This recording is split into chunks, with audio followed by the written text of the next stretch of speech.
Oh, son, why it had to happen today? Always raining. Ay!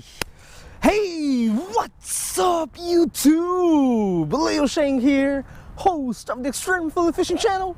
Today is April, what day is today again, man? April 4th, 2018. Bro, I'm getting old, man. My mind's going blank. Today is April 4th, 2018. My outing number 35 of this year. And we are back, folks. We are back here at the Pennypack Creek for some more trout talk. So, you know, every time Extreme Philly Fishing publishes a trout video on social media, I stalked trout video on social media from a stocked body of water. In this case, I stalked a stream. I tend to get the trout angling community pretty pissed, you know. They come here on the channel. You know, they throw their amazing comments here under my videos, you know. Leo, what happened to catch photo release? Leo, you're handling the trout with dry hands. Leo, why are you taking them home? That kind of stuff, right? So in the previous video here on the channel, on the trout, on this stock trout series, we talked a little bit about fishing gear. In this video, we're going to talk about the second topic of the series, which is fishing ideologies. I mean, that is, those people who come here on the channel and say things like that, I don't really get pissed at them. I actually commend them, because I know that those people, even though they're criticizing what I do, they care about the fish. But what if I told you that I also care about this fish? And this is why I take a stock trout home to eat. I know, you gotta look at me and be like, oh yeah, you care about the fish, that's why you kill them? But if you watch the entire video, you will probably come to understand why is that. So in this video, we're going to talk about that, and you should really keep that question in your head. Is it right to catch and harvest these stock trout, or should we all do catch and release for them? Different fishing ideologies will always bring conflict in the fishing community. But before we talk about that, there is a thunderstorm coming soon, and as you guys can see, it is already raining. So before the thunderstorm comes, I'm gonna get my ultralight set up. If you don't know what gear I'm using, go back to the last video on the channel. We're gonna try to do some fishing in the rain. If the thunderstorm gets really bad, we're gonna hide under the bridge. And we will see what this exciting day in April has to offer to us. Stay tuned.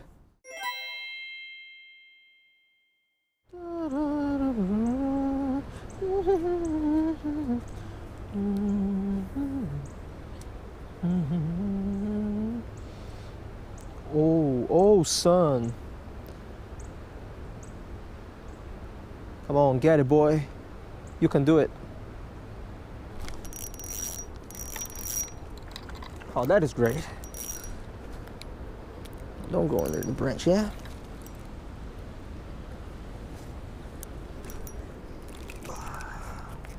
Finesse of the finesse. Saw the fish, targeted the fish, fish hit. Look at that. Top of the mouth. Little trout magnet. All according to plan. Real good.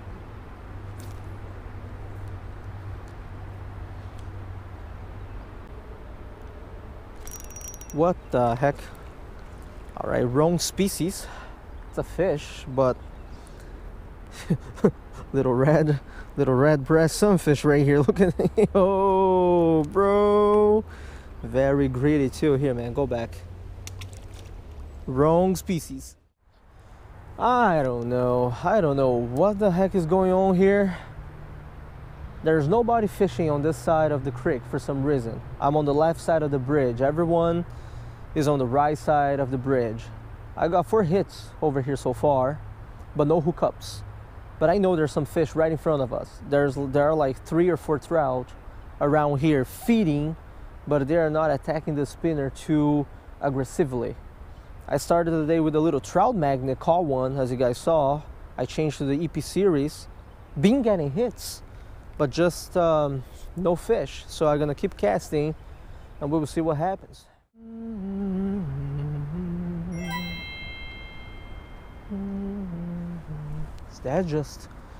No, that's fish, dude.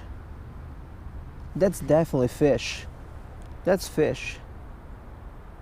Yeah, that's fish. Fish on the power bait, but it just let go. I don't know if it's on or not. That's the thing with power bait, dude. It's on. It's on. It's on. It's on. It's on. It's on. Dang, son. Hopefully it doesn't come off. Yeah, look at that. Little rainbow trout. Thing with power bait, dude, you just never know if the fish is on or not on. You know what I'm saying? Took a while, but like, look at that, huh? Power bait trout, right? AKA dinner.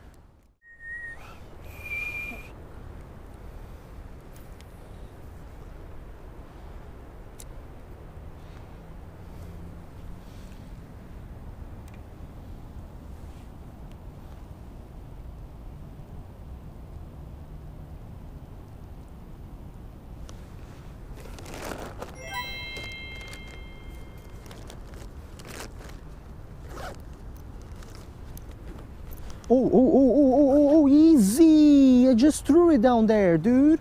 I think there's a fish on. Holy mackerel. Holy cow, dude. That was real fast, wasn't it? It's starting to rain here. Dude, that was real fast. Real fast.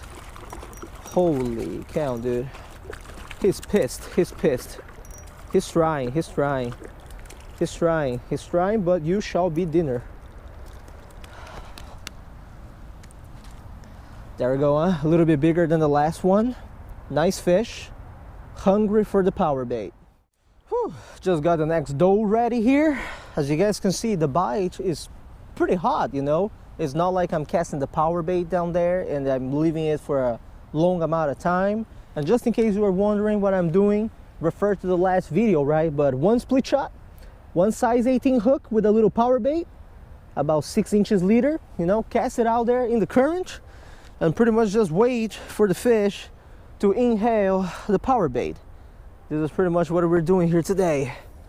And as I like to tell people, if you are not going to take your trout home to eat, is stocked or not stocked, using power bait is never a good idea, okay? Because the fish will inhale the power bait, and you know, once they have internal bleeding and all that stuff, the mortality ratio is definitely super high.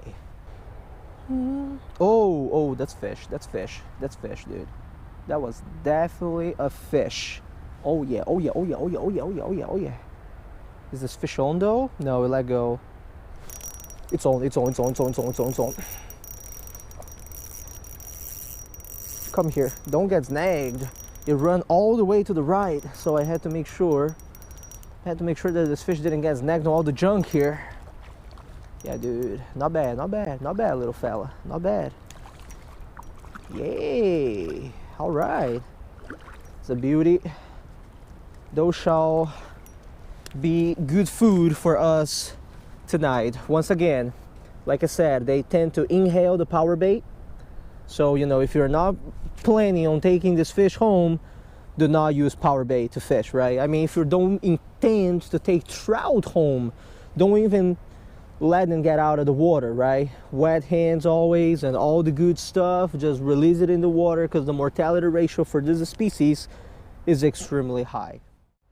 So check this out, guys. This is pretty cool. We are fishing right here and we caught some fish today. The stocking crew for trout just got here to the Pennypack Creek. So I'm gonna stop fishing for a little bit. I gotta go there to the trucks and we gotta see how exactly they stock the stocked trout approved waters here in the area. Let's do that. Yeah. You don't mind if I film a little bit of the stocking, right? You have to help us stock first. Oh man, let's do it. Let's do it. Bucket and help us. Oh yes, I got my license right over here. You're in good shape. Yeah, let's do it. Oh man, I'm excited about it. It's been a busy season for you guys so far? So far, yeah. And okay. Just started too, so. That's good, that's good. We appreciate you guys coming down here. Provide all the entertainment for the local folks. So there you go, guys. Check that out. Now we got the truck here. Pennsylvania Fish and Boat Commission. Gotta get a bucket, dump it in the creek. That's good, that's nice. All right. Yeah, all right, right. Let's. So they'll hand you a bucket. All right. And you take it down to the stream and give it a good.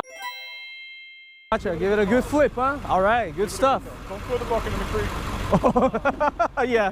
No worries there. Don't do that.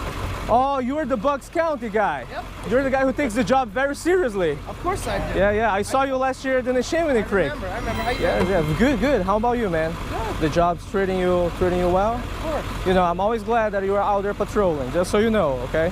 Have you been to the Tyler State Park? Not this season yet. Yeah. Killing it. On opening day at Trout, they killed it up there. Oh yeah. I drove down at like 10 o'clock. in the Okay. morning.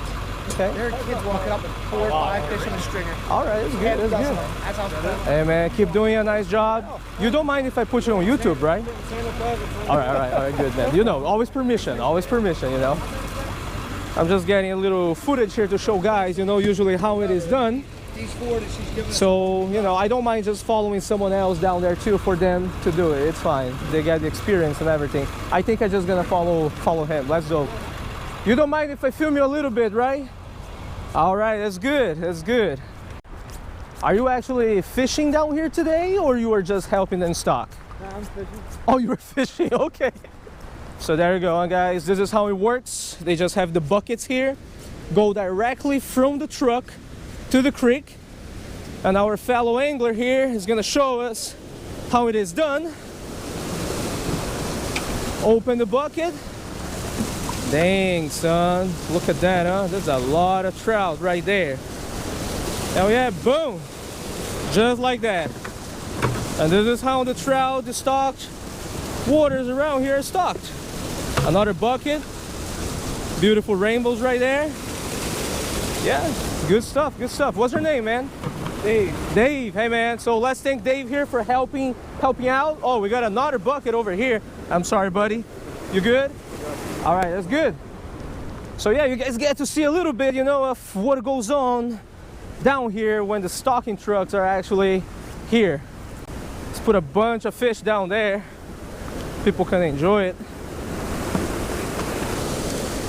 Oh my goodness, dude. Holy dude, there's a nice brown in there. Yeah, there's a combination of rainbows and browns. Yeah, there you go, man. All in. Beautiful, dude, beautiful. Oh yeah, there we go. Some fish going in above the falls. Whoa! Look at that. Yeah, it's beautiful. You folks can still see they're kind of, you know, adapting. They just went in. A few are still around. Look, very nice. A few still around, swimming, getting used to the place, and then slowly and steadily, they just gotta go to the little holes around the area where they're going to leave on the short term, right? After all, this is a catch and take type of fishery for this specific watershed. This one is still confused. Look at that. That one is still confused. He doesn't know what to do. That's crazy. Now that was pretty cool, wasn't it? I mean, I understand it was just a short sketch, but at least you guys got to see how exactly is it that the Pennsylvania Fish and Boat Commission stocks the trout in the creek.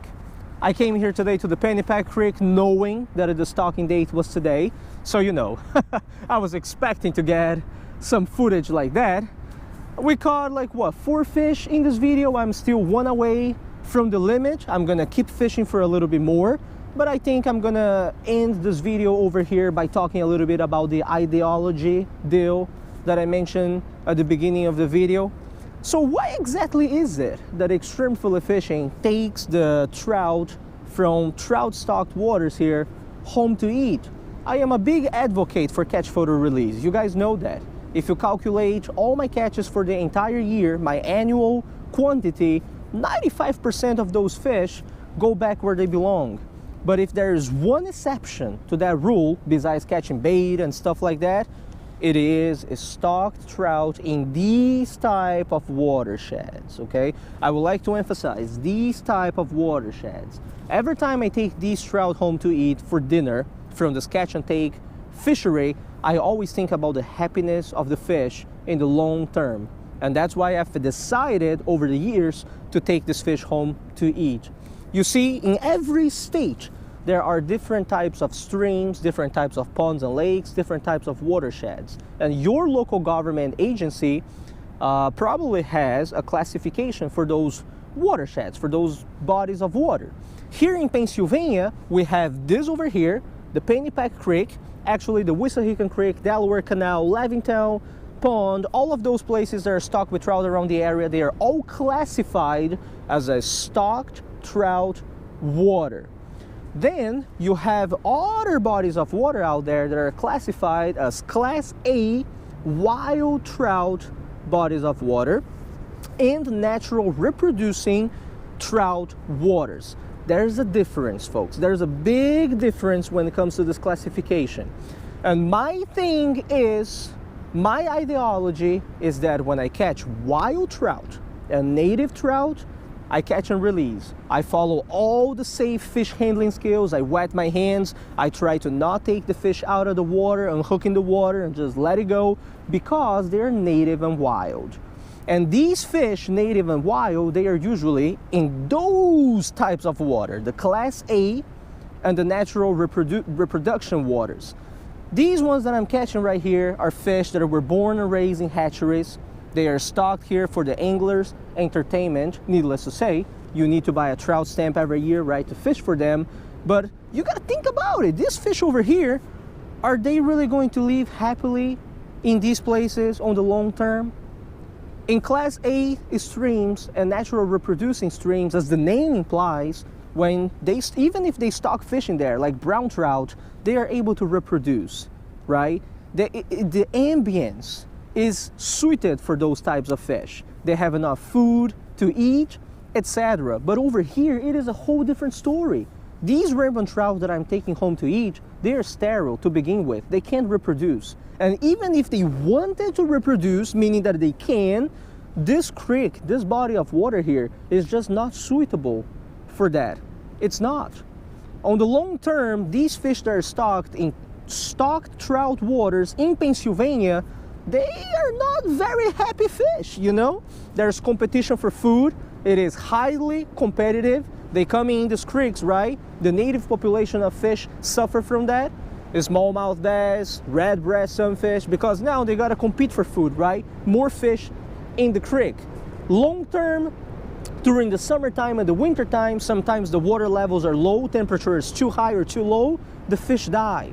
We have summer kills, winter kills. So I mean, I understand. They come, they put the fish in, and a lot of anglers come to me and say, hey man, catch and release so they can last a little longer. But these fish, ultimately, their fate is for the dinner table. You know, it is a very miserable life that they have to lead down there. So just think about it, right? The main question of this whole video is, should you harvest the trout around your area or should you not? You always gotta think about it. Is the trout that you are catching is stocked, wild, or native? And if the trout are stocked, how happy are they when they are stocked in your local bodies of water? If you tell me that they stock a huge place around your area, a huge reservoir where they can live and thrive and they have plenty of food even though they can't reproduce, hell man, I would say release it because they're still happy to a certain extent. But when you release them in a place like this, where they die during the summer or the winter sometimes, right? And they don't have enough food to eat and they can't even make babies, I would say take them home to eat. Just put them out of their misery while you can. So anyways, I hope you guys enjoyed this video, okay? This is the second video, right, in the Trout series edition. We still gotta talk about plenty of other topics, such as how to find the spots for this fish, techniques, right, and safe fish handling skills. So don't worry too much about that. Tie lines, folks. I'll be back next time.